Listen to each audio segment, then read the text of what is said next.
omuntu atandika atya okufuna ssente?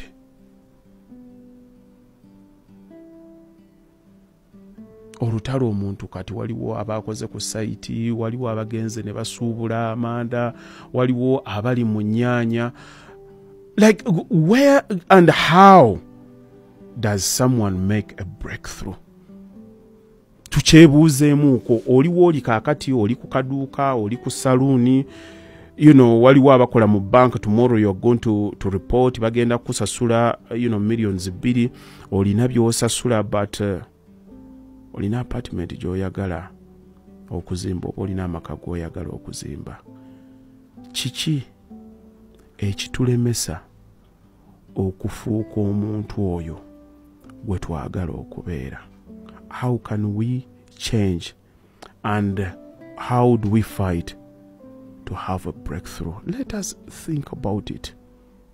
Buli omu yenna nkusaba programu eno ebeere just ya reflection. Tekirina nnyo kyamakulu, totunuulira haja akola ki. Ask yourself, where am I?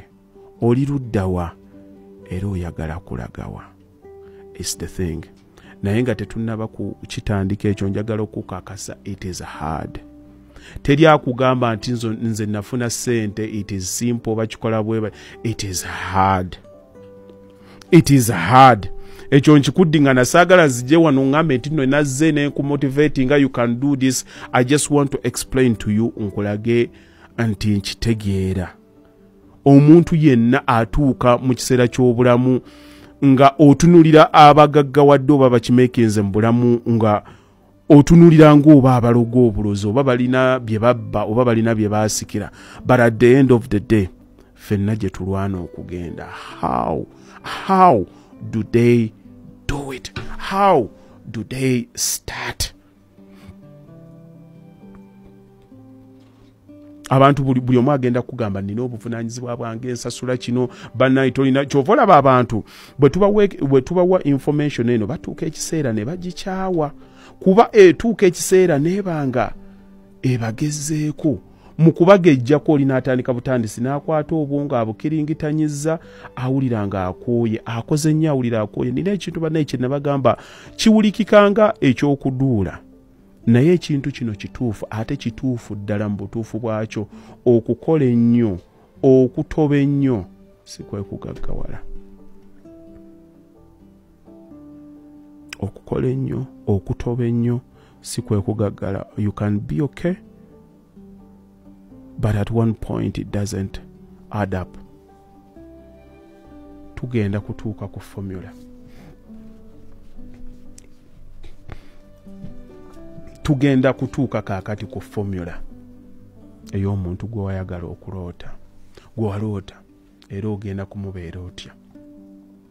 Kambanyumizeeyo akagero, mbatwalirize n'entegeera eno. Nagenda nembeera mu abantu abaali e London eyo nga balina ebyabwe bye bakola, balina ebyabwe bye bakkiririzaamu.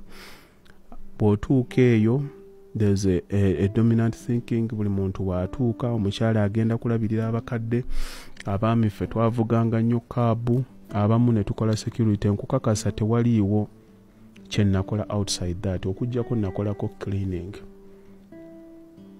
Naye mulimu n'abantu abaakolanga, yes, onagambye hard work alone is not enough. Mulimu abantu abaakola ssente nga zinsinga. Even right now they are still doing it. Kyengenda leero okusomesa, osobola kikwata n'okiteeka mu bwongo bwo, n'okigezaako okukyexercisinga, olabo bakinaakola, oba osobola okusigala ku kikyo bw'oba ng'owulira nti kyekikola.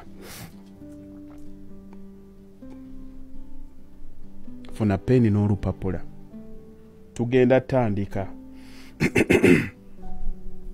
Aksamu obategese bafune peni n'oluki n'olupapula. Nawe sebo nkusaba otuule wali, tolowooza nti gwe toli mu kibiina. Nze ngenda kubatandika kimu ku kimu. Buli mulimu gwonna gusobola okukola, buli mulimu gwonna gusobola